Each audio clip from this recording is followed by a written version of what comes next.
If you were the smart kid growing up, everyone probably told you that adulthood would be a total breeze. But for so many people, it's anything but. Today, we're going to do a deep dive into the psychology of why being labeled gifted as a kid can lead to this whole set of hidden and honestly pretty painful struggles later in life. And this isn't about saying you failed or something's wrong with you, not at all. It's about understanding the wiring, the programming that started way back then. Okay, let's get into it. So let me just start by asking you a question. Does this sound familiar? Were you that kid? You know, the one who always shot their hand up with the right answer? Who zipped through tests while everyone else was still on page one? The kid everyone just kind of assumed would have it all figured out? Because that's the story we're all sold, isn't it? Society looks at a smart kid and sees a golden ticket. There's this assumption that it's just a straight, easy line from a gifted childhood right into a successful, effortless adult life. But then there's the reality for so many. And it's more like this quiet, internal, and often really confusing struggle. The good news, though, psychology actually has a great explanation for this. It's not because you've somehow lost your potential. It's because all that early praise shaped who you are, but in some pretty tricky and limiting ways. And that brings us right to our first major struggle. I call it the identity trap. This is where your entire sense of self, your very worth, gets all tangled up with how well you perform. So what's really going on here is the development of something psychologists call a conditional identity. It's this deep subconscious belief that says, I am only valuable because I am smart. See the problem? Your worth isn't just a given. It feels like something you have to constantly prove, over and over again, by being the smartest person in the room. And here's where it gets really dangerous. Back in childhood, when everything was pretty easy, this felt totally fine. It worked. But now, as an adult, when you face a real challenge, a seriously tough project at work, a messy relationship, a career setback, it doesn't just feel like a problem to solve. No, it feels like a direct threat to your entire identity. It's terrifying. Now let's see how this first trap leads directly into the next one, something called the action paradox. This is where the thing you're best at, your powerful mind, actually becomes a kind of cage. And if you look at the roots of this paralysis, it all starts to make sense. Because success came so easily early on, you may have never really built up that muscle for true resilience. The grit to push through something that's actually hard. And that just fuels this awful cycle of perfectionism and imposter syndrome, that little voice in your head whispering, if you make one mistake, they're all going to find out you're a fraud. And this is the vicious loop that so many people get stuck in, right? You hit a challenge, and your brain goes into overdrive, analyzing every single angle, simulating every possible outcome.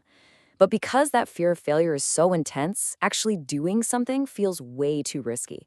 So what happens? You retreat, you go right back to the safety of your own mind, where you can keep thinking, which feels productive, but nothing ever actually gets done. But this whole thing isn't just about what you do or don't do. It's about what you feel. So let's shift gears and talk about your internal experience. Because for the formerly gifted adult, that inner world can be incredibly intense and usually completely invisible to everybody else. Just think back to school for a second. You probably stood out, and you probably didn't have to try all that hard to do it. Being smart was your thing. It was your defining feature, what made you different. But then you get to college, or you get into a competitive field at work, and bam! For maybe the first time in your life, you're surrounded by people who are just as smart as you are, sometimes even smarter. And that shift can be a massive psychological shock. When being the smart one is no longer your unique identity, that old habit of comparing yourself kicks into hyperdrive, and your confidence can just absolutely plummet. And it's not just about logic and thinking. Research shows that giftedness is often tied to a much higher emotional intensity. It's kind of like what this chart shows. It's like your emotional volume knob is just turned all the way up to 11. The highs feel euphoric, but man, the lows can feel absolutely crushing. It's a depth of feeling that can be really isolating when others don't seem to get it. This also explains that feeling of chronic boredom that so many formerly gifted people feel. And let me be clear, this is not laziness. Your brain is like a high-performance engine. It just processes information at an incredible speed. So when you're stuck in a routine or a job that isn't challenging you, it can feel physically unbearable, like you're crawling out of your skin. Your mind is always hungry for the next puzzle, which makes it really hard to ever feel content. Okay, so after laying out all of these challenges, you're probably wondering, what's the way out? Well, the path forward requires a really fundamental shift in how you see yourself, and it involves embracing the one thing you were always taught to avoid, being a beginner again. Look, the very first and most important thing you have to understand is this. Your intelligence is not the problem. It was never a curse, even on the days it might feel like one. It's a powerful, amazing tool, but it's not you. The real work, the true heavy lifting, is right here. It's about deliberately, consciously breaking that toxic link between what you achieve and who you are. It's about learning, really learning, that your value as a human being doesn't go up and down with your last success or failure. Your worth is fixed. It's inherent. It is not conditional. And that brings us to the final and most powerful step. You have to give yourself permission to be new at something, to embrace that uncomfortable, awkward feeling of not knowing. The very feeling you were programmed your whole life to avoid. Struggling, making mistakes, feeling clumsy?